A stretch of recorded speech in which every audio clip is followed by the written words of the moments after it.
અમરેલીની greenfield airport પ્રોજેક્ટને ઝડપી અમલમાં મૂકવા જિલ્લા ભાજપ પ્રમુખ અતુલ કાનાણીની રજૂઆત કેન્દ્રીય નાગરિક ઉડ્ડયન મંત્રીને પત્ર લખી પ્રોજેક્ટને પ્રાથમિકતા આપવા કરી છે માંગ। ઉડાન યોજના હેઠળ અમરેલી એરપોર્ટની કામગીરી તાત્કાલિક શરૂ કરવા રજૂઆત।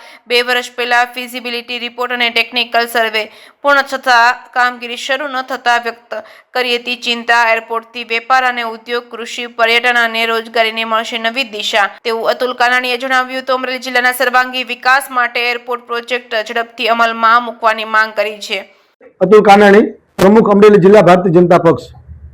અમરેલીના એરપોર્ટનો વિકાસ થાય એના માટે કેન્દ્ર સરકારના ઉડ્ડયન વિભાગમાં મેં એક પત્ર લખ્યો છે।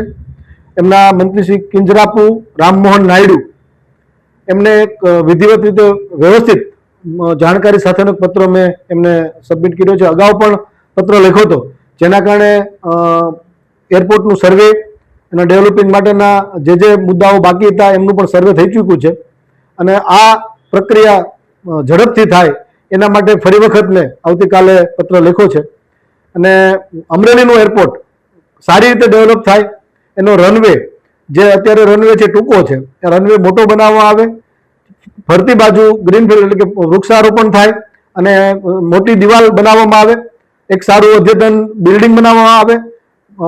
કોઈ પણ મોટું પ્લેન ગમે ત્યારે અમરેલીમાં આવે ત્યારે એમને ઉતરવા માટેની પૂરેપૂરી ફેસિલિટી આ એરપોર્ટમાં હોય એવું નમૂનેદાર અમરેલીનું એરપોર્ટ બને એના માટે મેં રજૂઆત કરેલી છે, જેથી કરીને અમરેલી જિલ્લાનો વિકાસના દ્વાર ખુલે, યુવાનોને વધુ પ્રમાણમાં રોજગારી મળે, હીરા ઉદ્યોગ સાથે સંકળાયેલા કારખાનેદારો અને ઉદ્યોગપતિઓને પૂરું પ્લેટફોર્મ મળે અને ધારી વિસ્તાર છે જ્યાં પર્યટન સ્થળમાં એમને પણ પૂરું પ્રોત્સાહન મળે એવા ભાવ સાથે મેં કેન્દ્ર સરકારને પત્ર લખ્યો છે।